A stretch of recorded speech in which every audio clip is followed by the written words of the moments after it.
And you mentioned that you sustained the injury when you were training in Denver, and that's Easton, Denver. You're on the Easton Muay Thai team. You're actually the captain of the Easton Muay Thai team, and that's peer nominated. So that's a great honor for you, especially with a strong team like that. And prior to this injury, again, you competed at IFMA recently, which is the highest level really at amateur Muay Thai, and even pros compete at IFMA. You won the triumphant fight. You're a past state champion in Colorado. You're the TBA's national A-class Muay Thai champion at 178 pounds. So what's next for your career from here after recovery? Do you take a tune-up fight, or is it straight back to progress? Actually, I went over with my coach, Sean Madden, and we talked about our goal is World Games in 2021. That's going to be in Alabama. Very cool. Out of all places, Alabama. Yeah, but that's our goal. Okay. And we were kind of talking about what we're going to do as far as like our fights before then. And the rest of this year, just focus on recovering and then getting back into shape, getting back into training. Starting of beginning of next year, now I'm into camp. Getting into fight. Getting ready for fights. And we have a goal of 10 fights before the World Games in 2021. We're thinking that's going to be in mid-year, maybe summer or something like that. But my goal is to beginning of next year, start getting back at it, and get to work. But focus right now, just focus on my recovery, and once that's done, hopefully in October, just get back into training, get back in the flow of things.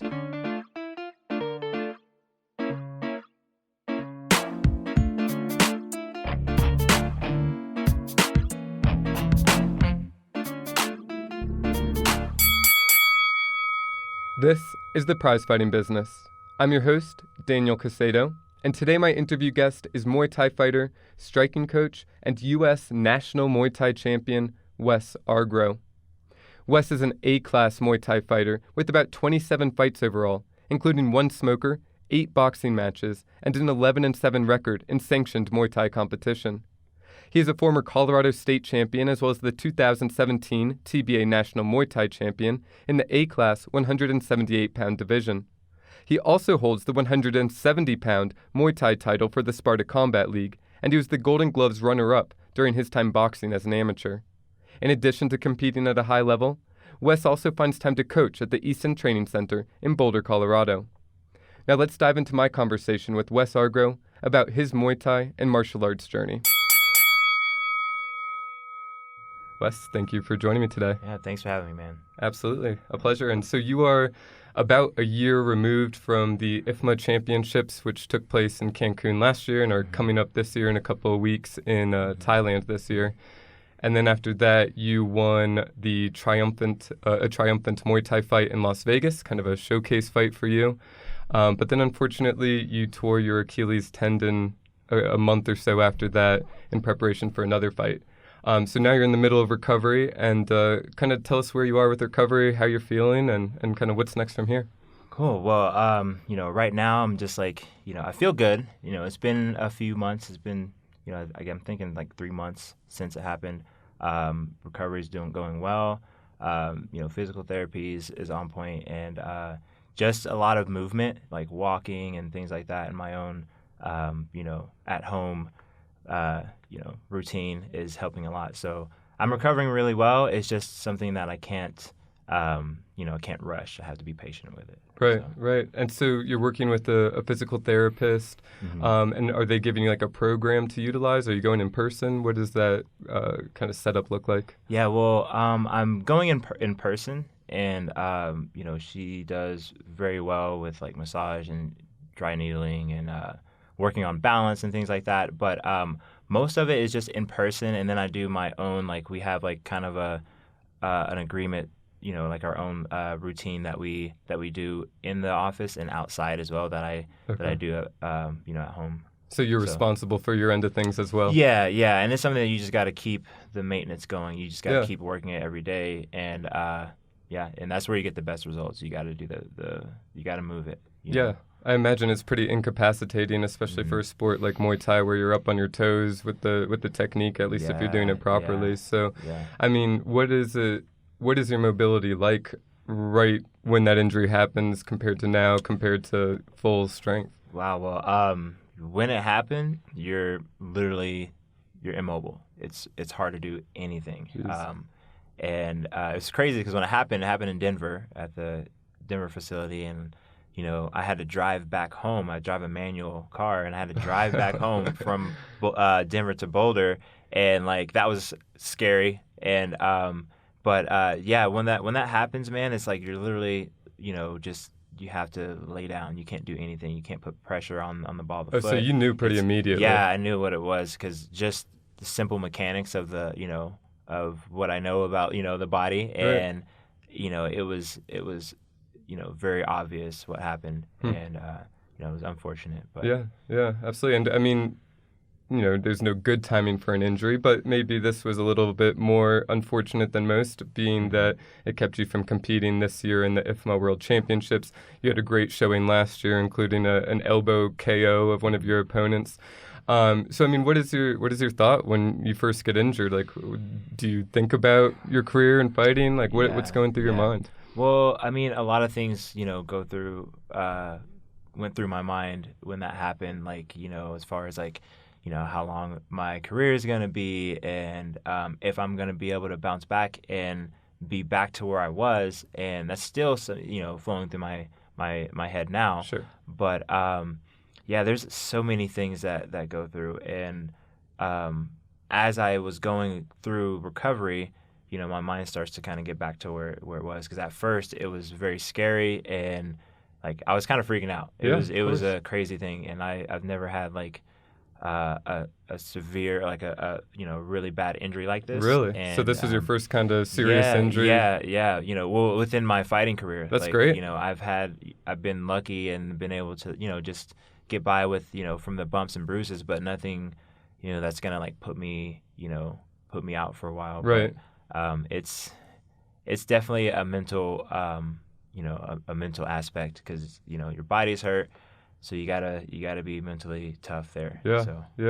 So you sustained this injury in March at the beginning of a fight camp. Mm-hmm. What does the recovery timetable look like for an injury like this? It's about 6 months. Okay.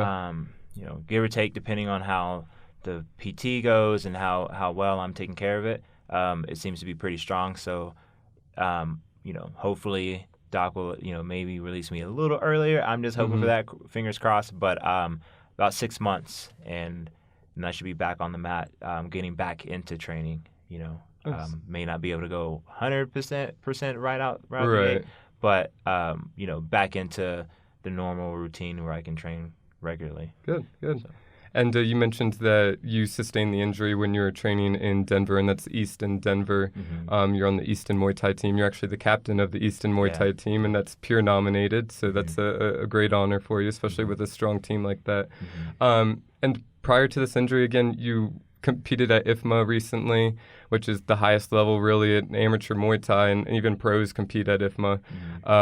You won the triumphant fight. You're a past state champion in Colorado. You're the TBA's national A-class Muay Thai champion at 178 pounds. So what's next for your career from here after recovery? Do you take a tune-up fight, or is it straight back to progress? Actually, I went over with my coach, Sean Madden, and we talked about our goal is World Games in 2021. That's going to be in Alabama. Very cool. Of all places, Alabama. Yeah, cool. But that's our goal. Okay. And we were kind of talking about what we're going to do as far as like our fights before then. And the rest of this year, just focus on recovering and then getting back into shape, getting back into training. Starting of beginning of next year, now I'm into camp. Getting into fight. Getting ready for fights. And we have a goal of 10 fights before the World Games in 2021. We're thinking that's going to be in mid-year, maybe summer or something like that. But my goal is to beginning of next year, start getting back at it, and get to work. But focus right now, just focus on my recovery, and once that's done, hopefully in October, just get back into training, get back in the flow of things. So are fights part of the preparation for the World Games? Do you take fights between now and then? Yes, Okay. yes. And from tournaments, I want to try to get a USMTO title or belt, and Which would be another national title potentially. exactly. And because I don't have one of those belts, and I would hopefully I'll get that WBC belt. You remember a while ago, the green belt. Yeah, I want to get that WBC belt. It was there, but then that kind of slipped out of the way. But circumstances, it wasn't because of your performance. You didn't lose that fight. Right. It was just because of the promotion. Yeah. They had an issue or whatever, but I ended up fighting the guy that I fought in Vegas for the triumphant fight. I ended up fighting that same guy in that card, so it was kind of cool to come back and just compete with the same guy I was already prepped for. Yeah. And but instead of getting the belt, I just earned my spot on the USA team, which is a big deal. Yeah, that's great. And then unfortunately the injury happened after that. So yeah, and that was the U.S. team for IFMA potentially this year. Yes. Okay. And how do you get on a team like that? Is that a selection process based on your performance? It is. First, they want you to have X amount of fights. I'm not sure exactly how many that is, but they want you to have X amount of fights with I believe like a national title like USMTO or TBA Class A title. They also have basically a prestige fight, which was the one that I fought in Vegas, and so basically they have like maybe two guys that are nominated for the team, and they compete for a spot on for me, for instance, it was the 81 kilogram. Cool. Spot. So you fight for that final spot on the team. Exactly, very cool. Exactly. So, but yeah. Fortunately, I got the win on that. Yeah, but you would have won the WBC belt had it been there. Had it been that. Wow. Exactly. Cool. But even again, like I hope that opportunity comes for the WBC belt, and I'm going to take that too. It's got to be motivating knowing that you would have won it had that belt been on the line. So next time that opportunity arises, you've got to feel good about your chances. Yeah, that, and but the thing is, it's definitely going to be a different opponent, and sure. Always, and my thing, I just like to kind of like reset my mind for the next person. Which confidence is always there, but you always want to reset your mind for the next opponent.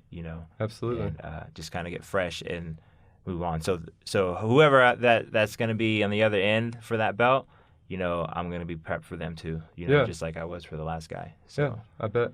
Yeah. So you mentioned that USMTO is on the radar as a potential tournament that you could compete in, attempt to win another A-class championship and belt there.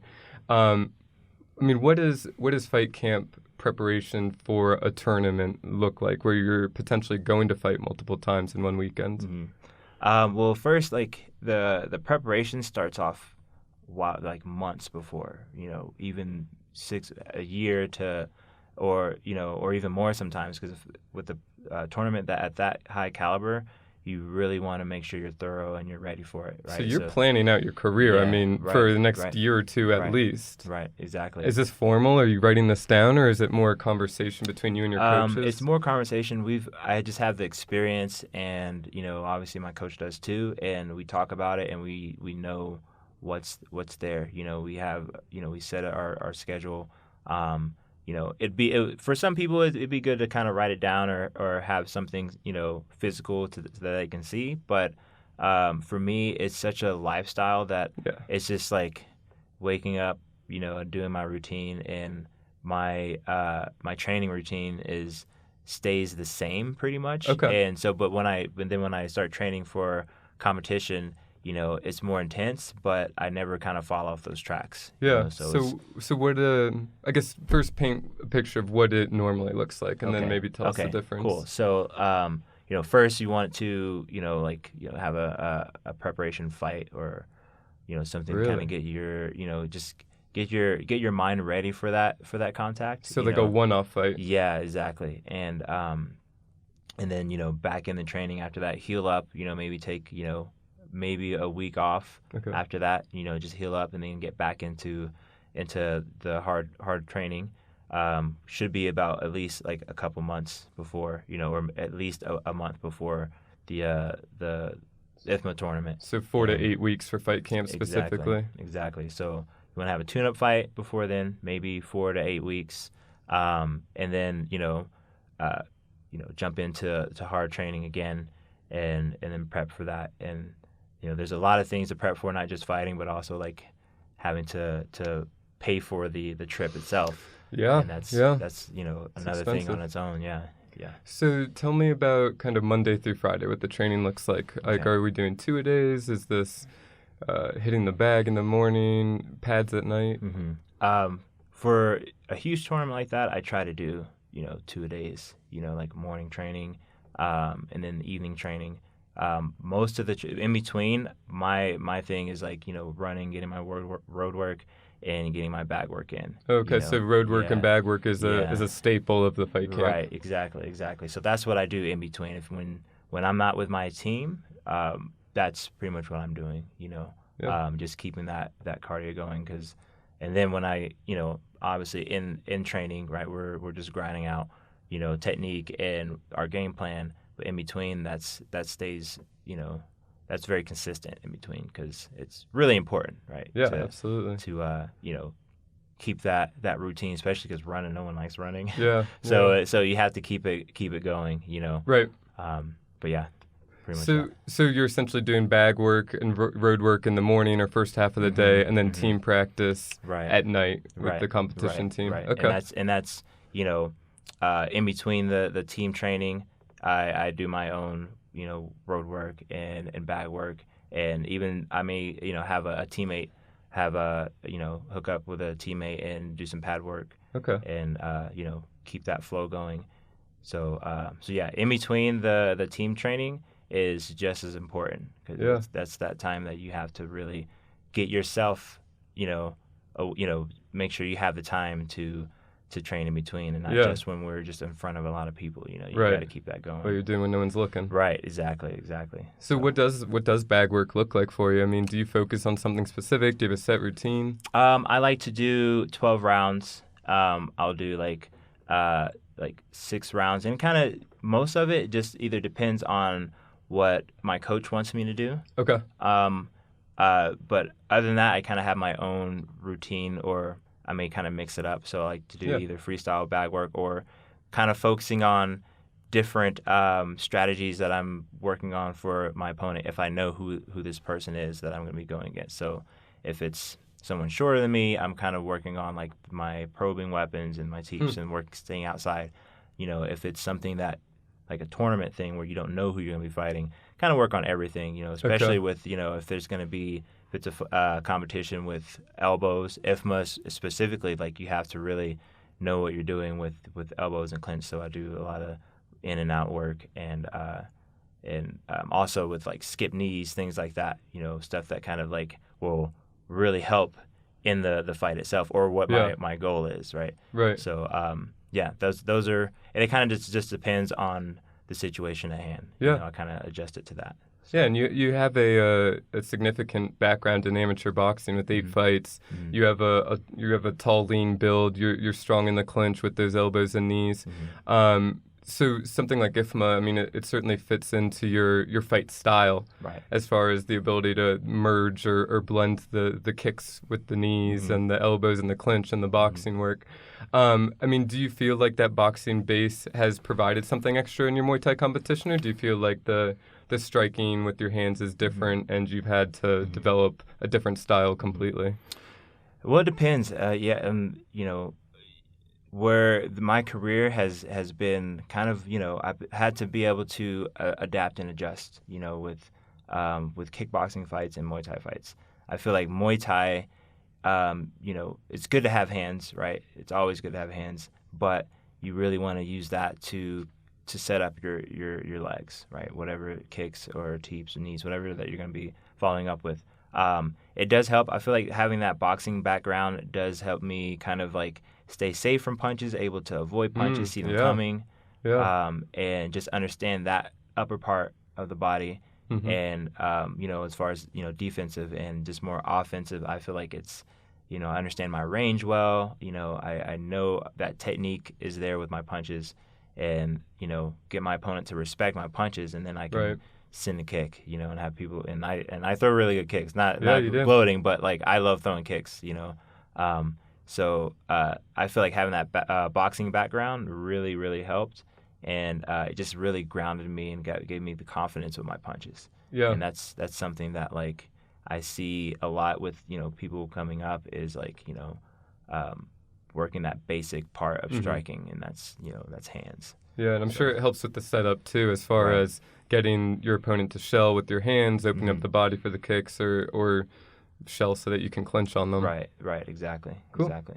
Cool. So are you working, you mentioned your bag work, your pad work, your training with your team environment. Are you working on any specific skill at this time, or is it more general? What does that look like? Specific skills, mostly it's, since I'm pretty limited on what I can do as far as training, like most of my training is just like body work, therapy for my injury. You're speaking to like right now. Yeah, Okay. like right now, and I am doing some bag work, just boxing. Right, Nice. I can't really do a whole lot of explosive movements, but on the other hand, I'm kind of limited to what like I can train in as far as the sport of Muay Thai, but I've been watching a lot of fights and just getting my mind ready. Journaling helps a lot. Just kind of like writing down things, and just sometimes I just kind of like just write whatever, even if it's like I'll win my next fight or something like that. Just something that just kind of lets me express myself. Right. And meditation too. Like my body's limited right now, but I can still strengthen my mind, and that's always something that you could it's the best weapon that we have. So if I'm out with it physically, then my mental game is going to be improved a lot. I love that. I think that's great. And I also like the journaling aspect of things. You mentioned that you also meditate, but that's meditative in and of itself. So, right. I mean, did you do this prior to the injury, or is this something that you've picked up recently? Yeah, I've picked it up since when I won that national title, TBA title. Yeah. I started that just before then, and actually, Ashley Accord was one of my inspirations to starting doing that, because she was like, that was kind of a routine for her. And just like really getting into your mind and journaling and things like that. And I kind of picked that up from her a little bit, and that worked for me. So you just tried it, and so I just tried it, and it happened. Like literally, like on the way over there, I was like, meditating, listening to audio books. I remember the one that I listened to before was the Art of War. Yeah. And there's so many good things to listen to, but that, and then in the hotel room, I was just like meditating and just breathing and visualizing. And even Sean was telling me before, just like visualize my hand being raised, and that helped a lot, because once you have it in your head, you have that picture in your head, you're already convinced that you're gonna win. Yeah. So creating a self-fulfilling prophecy for yourself. Exactly. So as soon as you step in the ring, you don't have that like, oh shit, but it's just like you're kind of already prepped for it mentally. Yeah. The physical part, we're always prepped for it. With the way we do things. And that's something when we go home or when we're by ourselves, that's where that mental, we can start prepping for a fight or whatever mentally. Absolutely. So you have won, I mean, at 170 pounds, you won a tournament at 178 pounds. So when you're preparing for a fight, regardless of the weight class, are you generally having to cut weight for it? Yeah, most of the time I am. With these tournaments, these big tournaments, I don't like cutting weight. Sure. I like to fight around my walking because weight. You have to weigh in multiple times. Yeah. Okay. Yeah, and at the most I'll maybe have to hold back a couple pounds. Sure. But that's really easy. What do you walk around at? About 180, maybe. So you're really not cutting much weight at all. No, it's super easy to stay at like 178 pounds. It's super easy. But for single bouts, single fights, I'll fight. I'll go down to 170. And I mean, depending on what's at stake, I'd even go down to 165 if I had to. But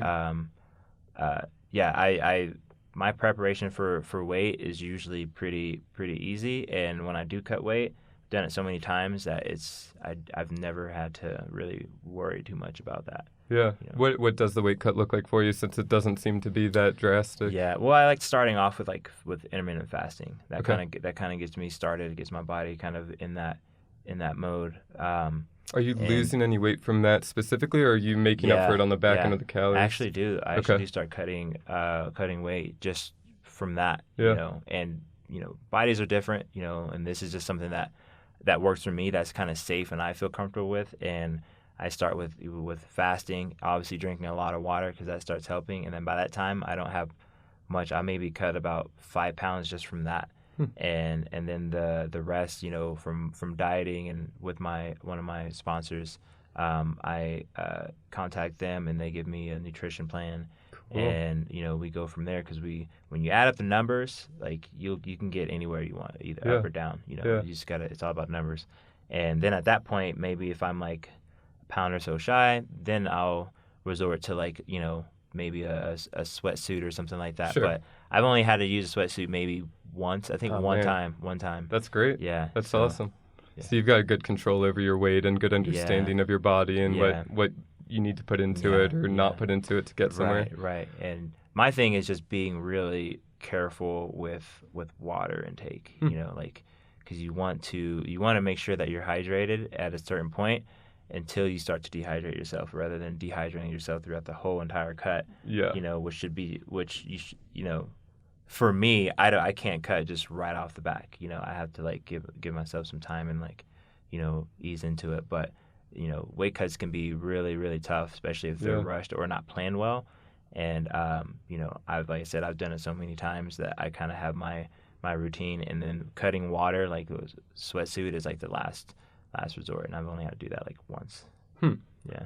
So how did you kind of develop this idea of the intermittent fasting on the front end? I mean, it sounds like doing the bulk of the work for you. Mm-hmm. You do that, you pick up the intensity of the workout, and you start shedding weight. I mean, how did this idea of intermittent fasting come to you? Well, I kind of started just doing that before, like when I didn't have a fight schedule, and I was just just fasting just for health reasons, right? Just to kind of see what it does and how my body reacted. And it really worked for me. And I feel like I usually train on an empty stomach. So that was kind of easy for me to do. Yeah. Usually, and my daily routine, I usually don't eat breakfast anyway. Oh, really? Yeah. I just wake up, I have coffee, I wake up and I do my thing, and then I'll eat lunch. Nice. So I pretty much have been fasting for years, without just my normal routine. And then I started learning about intermittent fasting, and I'm like, oh, okay, I've been doing this thing and not really realizing it, but now I'm more mindful of it and paid attention to what it's doing. And I found myself, able to use that with my weight cut. Interesting.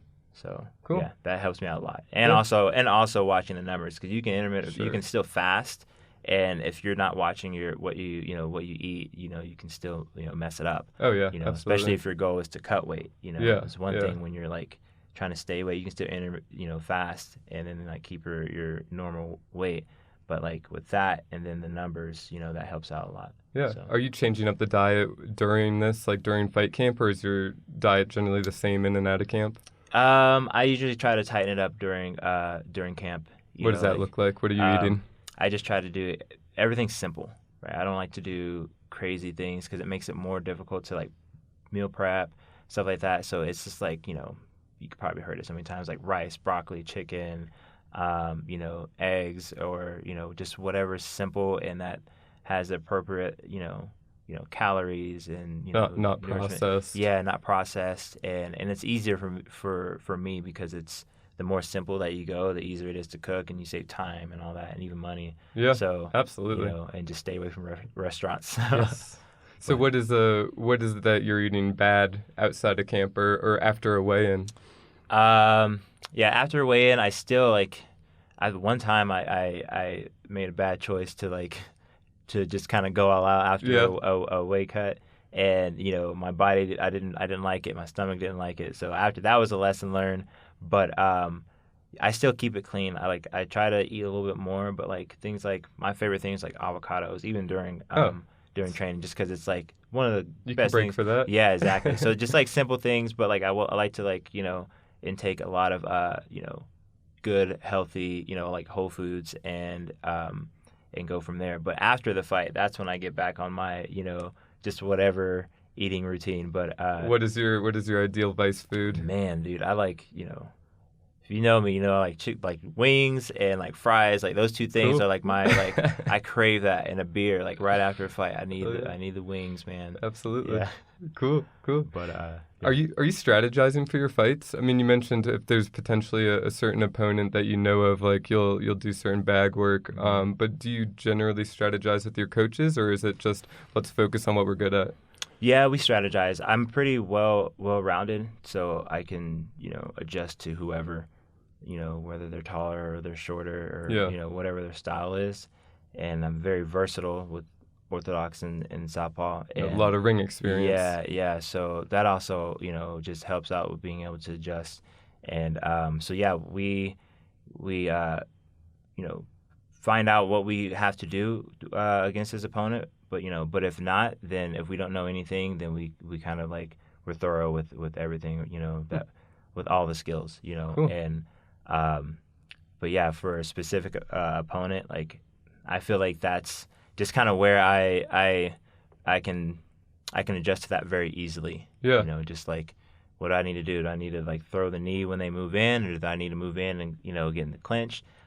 I'm really versatile with all of that or different types of strategies. So, yeah, whatever my coach tells me to do, we train that and we just execute. And then you're comfortable adapting on the fly. You don't necessarily have a strategy. I'm sticking to this game plan through this fight no matter what. Exactly, because like fights are unpredictable in the grand scheme of things. Yeah.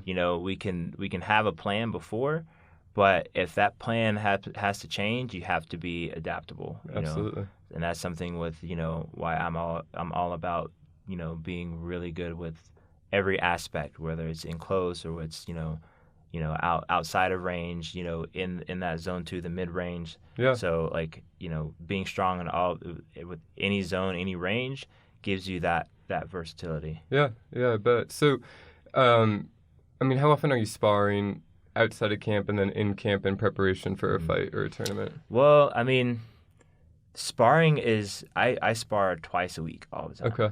A hard sparring, light sparring? Well, I do hard sparring once a week. Okay. I feel like that stays the same pretty much because if you spar too much, you don't want to get injured. Yeah. Right. So the hard sparring does kick up.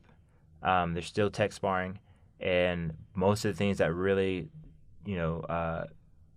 increase are like pad rounds, the running, the conditioning, things like that. That's when it gets more intense, and also the hard sparring as well. But I don't add an additional sparring session or training or sparring session with that, just because you don't want to get too banged up, right? And you want to absorb as much as you can within those 2 days of sparring, and then kind of like adjust during in between. Yeah. So you want to keep it that way. It sounds to me like primarily it's the intensity and focus that's increasing in your fight camp more than the period, like how often you train or how long you're training. It's really just intensity and focus. Right. Interesting. Exactly. Cool. Exactly. So, I mean, you're captain of the team, Easton Muay Thai. What do your duties look like outside of focusing on your own fighting? Are you expected to train other people? What do your duties look like as a captain?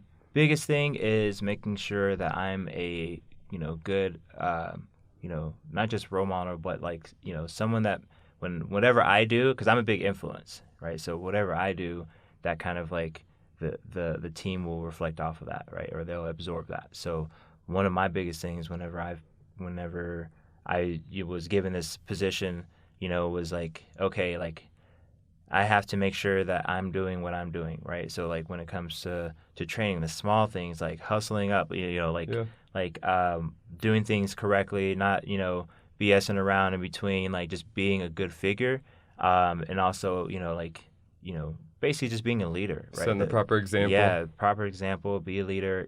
I'm for my team, like, I do coach. I do have my own students, but my team, like, I am a coach in a sense, but I'm also their teammate, Yeah. So, I help them as well, but then I want to help them so they can help me, Yeah. In a way. So that's what a team is. We help each other out, but I also want to like help them, transcend as well and move on. So like my thing is just being the best athlete, best person that I can be to help my teammates, see that, and then they can thrive and they can, Yeah. they can surpass, whatever I'm doing as well, right? Right. And me being a team captain isn't about just being, oh, I'm the best on the team or I have an ego thing. It's more than that. It's more about like, being the leader that I should be and making sure and helping out my teammates whenever I need or whenever they need. Absolutely. And you mentioned just more back to the prep for the fights or prep for tournaments that you do a lot of road work, a lot of bag work. Mm-hmm. Obviously, that's you're developing strength, you're developing cardio there. But do you do anything further for strength and performance inside or outside of camp? As far as like for strength, I do a little bit of weightlifting, but Do you? mostly I just focus on my legs. I don't like doing a whole lot of like, I don't like to bulk my upper body up too much just because I've done that before, and it just like it does a lot of damage to your joints for me. Other people have different Makes it things. tight. Makes you really tight, and it kind of throws off your rhythm a little bit. Yeah. That's almost like if you've played basketball and you like you lift weights and and then you try to go shoot a basketball after that, you're freaking airballing all the time. But in a way that's good because you are building strength, and you're adjusting to your movement. But too much of that will throw your movement off, right? Yeah. So if I'm building too much upper body, right, my punches are gonna be not gonna have the same feel as they did, when I'm just like maybe doing push-ups or doing like body Right. body work or Functional workouts. Yeah, functional workouts or like I'm not just on the bench press doing that. I'm like, if anything with weights, I have weight, dumbbells, and I do, punches, things that are that will improve my striking. So more sport specific than glory muscle lifting. Exactly. Cool. And I feel like it's not about like just building muscle, right? It's more about like training the muscle to do a specific job, right? So yeah. What about the flip side of that then? What about like mobility or stretching? Do you focus on that? Yeah. And it's funny because, with my injury, my calves are super tight. But I like before I was doing a lot of yoga. And cool. I feel like yoga is a little fun. I like doing that because it's, I build the strength and the, mostly strength. I feel like the flexibility comes with just repetition. Sure. Like throwing kicks and doing the repetition over and over. Yoga helps me stretch and, does help me with flexibility as well. And but it gets me out of that repetition, and opens up the areas where I am tight. Right. So that kind of keeps me more balanced. Yeah. And absolutely. and just kind of gives me more of that, that mindful. I can just kind of relax and just do that, and it just kind of it's a different way of training. It's a cool way to cross train. Yeah. I like that. I like having that really hard, like gritty, Muay Thai training, and then like get in, an hour of yoga where it's just like breathing and just staying relaxed and stuff like that. And that's when your body is hurting in yoga, like that's almost like I like to compare it like whenever you're in a fight and you're uncomfortable, but you got to breathe, you got to relax, and that helps a lot, especially with the big tournaments. I like to do yoga a lot. That's a great to point. kind of prep on that. Yeah, and I think it certainly helps the mobility and dexterity as well. Perhaps not, like you said, strictly with stretching, but just the idea that you're more aware of where your body is and you're able to move it in ways that you need during the fight. Exactly. And then I know at the beginning of the show you mentioned that you work on your recovery in cryo, cryotherapy, and also needling and massage. Are those your primary methods of recovery? Yeah. With that cryo and my PT, my sponsor Cryofusion, they have like basically it's a facility, and they have like obviously a cryo tank, sauna. They have Normatec bags with the compression I've bags, and they have this new thing which is pretty awesome. I just started doing this.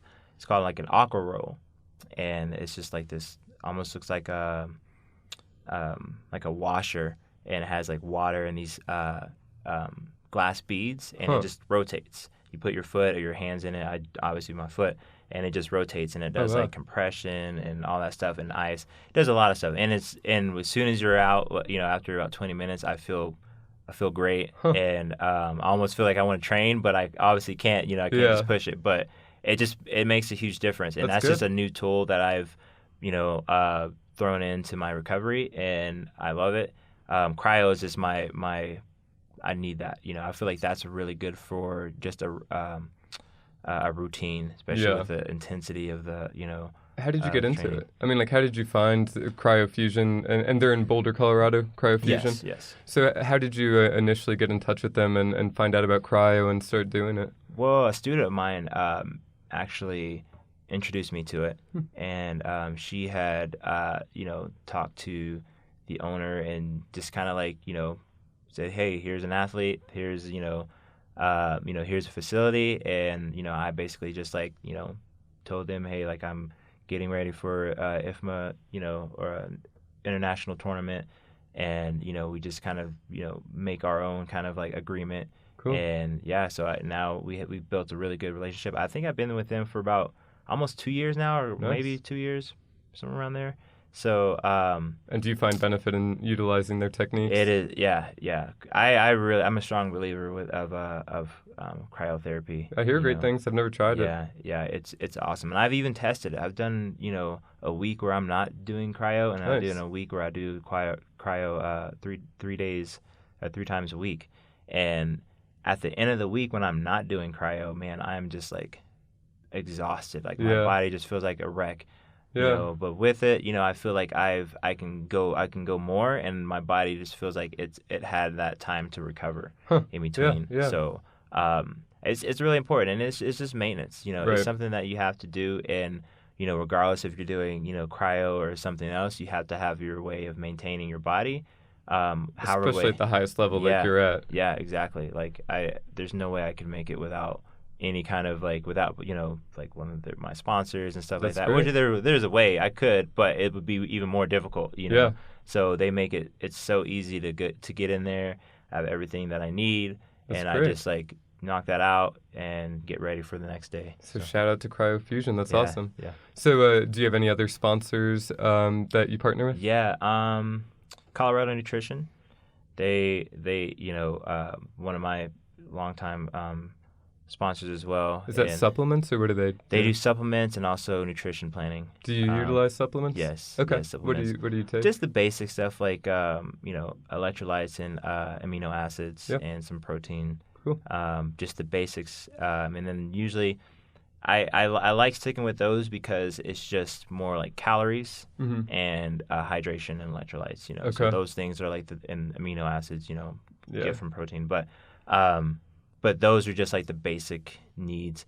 The biggest thing is the nutrition planning and getting the numbers. And so they do that too. They do that too. Yeah, cool. Yeah. So that helps me with my weight cut, especially with big tournaments or if I'm like, trying to maintain a certain weight, even like with the body fat and muscle mass, like there's ways to adjust that depending on what I'm eating. Yeah.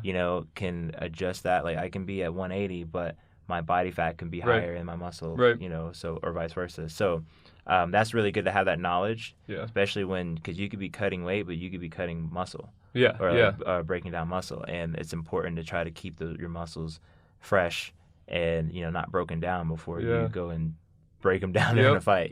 So well, I love your approach to it because I mean this is your full-time pursuit. I mean coaching and fighting. So I like what you've done. I mean, Pedro Meyer was our guest on the last episode, and he was talking about how the big difference between the level he's at and potentially the level you're at, or getting above that level that he's at, is the need to build a team around you to let you focus on everything. And a big part of it when you're building that team is not only kind of getting what you need, but also supplementing the journey, right? Supplementing it so you don't have to pay quite as much for these things. You're not having to buy the protein, buy the amino acids. I mean, Right. that's $60 to $100 each month Right. that you don't have to pay. You don't have to pay for recovery because Right. you've built this sponsoring thing. Right. So, I mean, I think you're doing an awesome job of surrounding yourself with a team. You coach, so you don't have to pay for the gym fees. So the biggest expense, it sounds like, is really around healthcare and actually going to these tournaments. Yeah. What any other expenses that come up, or is that really the main? I believe those are the biggest ones. Because with tournaments, international tournaments especially can be, they can break the bank, man. Like we're talking like well over, a couple grand, and Wow. but with with the sponsoring and with proper like fundraising seminars, things like that, and for this upcoming World Games, I've talked to my coach about how we're going to approach that as well. Cool. But yeah, that's something you also have to plan for as well, and it takes a lot of energy to do that. So I believe it. on top of having the sponsors, it's really good. It's good to have them because that gives me even more room to invest more into to put more money into like competing. So it's really good like to have sponsors behind you, and Absolutely. it's probably one of the reasons why I'm able to make it so far is because of that. And that's great. So whenever I see an opportunity, I always try to go for it. Or if I see if I'm interested in something like, oh, I like this facility or this product, as an athlete, I would try to maybe talk to the manager or anyone that I can email or something, and then give them my basically like my my Elevator resume pitch. and stuff. Yeah, exactly. So that but just being an athlete, just like try to get out there, try to put yourself out there and then that also helps you like kind of like market yourself in a way because they're like, oh, this athlete. Good practice for you too. Yeah, exactly. So you're essentially on the verge of pro. I mean, you're semi-pro, I guess is what we would call it. You're A class. Pro fighters fight in the A class. So next step would be potentially getting paid maybe after Worlds to fight. What are your revenue streams currently? I mean, obviously we're trying to negate as many expenses as possible through sponsorships, but then outside of that, is it your coaching? I imagine you have to do like one-on-ones and seminars like you mentioned. Yeah, I do lessons. Seminars is a new thing that Sean and I want to approach, and selling like shirts, square up shirts, Muay Thai shirts, and yeah, I believe. Oh, and also with donations from sponsors as well. Like having the shirts, having my sponsors, put their use that kind of like as marketing, and then they kind of donate. So there's a lot of different strategies. Is just you have to be persistent, and you got to be on top of it. Sounds like it's almost a job in and of itself. Right. It is. It's something else. It's just another task that has to be done. It's just like you just got to get on top of it. It's training. Then when you're not training, it's like, okay, where am I at with the fundraising or with my goal financially to get to that? So that'd be really crappy to like train that hard, and then it's like, oh man, last minute I got to get all this money, and then you can't go. Right. So. Stuff. Well, so you have 27 fights overall, essentially, combining the kickboxing or the Muay Thai with the boxing. So kind of take me back. How did you first get started in martial arts, or what first sparked your interest? Well, what really first started, and I'm gonna be totally honest, is like before, just as I moved to Colorado about 10 years ago. 10 years ago. Okay. Yeah. I just had a tragedy in the family, with my uncle with suicide, and I know it's a little pretty heavy, but it's something that really drove me to like control myself because I had it was really close to me, and I just kind of needed an outlet, and I started boxing. Absolutely. And I've always been an athlete, and boxing really helped me find that being humble, one, also being able to control my emotions. And from training, then I just found myself like just really enjoying it and just being pretty good at it. How old were you at this time when you walked in the boxing gym? I was about like 20, 21, something And like are you in Boulder at this time? Yes, I was in Boulder. Okay. Yeah, I started when I moved here to Boulder. I've actually been living in Boulder since. Nice. But and that was the corner boxing gym? Actually, that was Front Range. Okay. Front Range boxing. Yeah. Shout out to Dave. Got it. He's an old school boxer. He was was my first coach that taught me how to throw a punch. Cool. But yeah, it started off doing that, and found myself being good at it. And in the back of my head, I wanted to do MMA. Like that was like, my thing. I didn't wrestle in high school, so I didn't have any kind of like combat training at all. Sure. So I started with boxing, and then that's when I found Easton a few years after. So did you have your 8 fights? Yes. Box matches all while you were there? Well, I had my 7 fights, and then I had one boxing fight when I was Easton. But that was kind of a. What made that transition from boxing gym to Easton? So once I competed in the Golden Gloves, Colorado State Golden Gloves twice. The second time I got runner up. Nice. And I felt like there's some politics in boxing, but I was just like ready to move on because my goal wasn't just to excel in boxing. Right. MMA was the goal at that time. Right, exactly. So I was like, okay, I wanted to move on, so I found Easton because they do Muay Thai and Jiu-Jitsu. So started training both, and as I kept going along with striking. I got my blue belt in jiu-jitsu, but my competing in striking just kept leveling up in Muay Thai. And, then I just felt like, hey, I'm in it and I'm doing well. I'm just going to keep focusing on this because, I don't want to have too many like different categories, too many goals in different categories because then it'll be harder to reach one. Yeah. And I really love the sport. I really love Muay Thai. That's my... even more than boxing, even though I started boxing first. But Muay Thai is like, it resonates with me. So, I just started flying with Muay Thai, and you actually traveled to Thailand to train for a period of time as well, and you even fought there. I think it was your first Muay Thai fight. Yeah. No, it wasn't my first Muay Thai fight when I fought there. I've had plenty of fights before then. Okay. But this was this just before TBAs? I think it was before TBAs. So a few years back, couple years back. Yeah.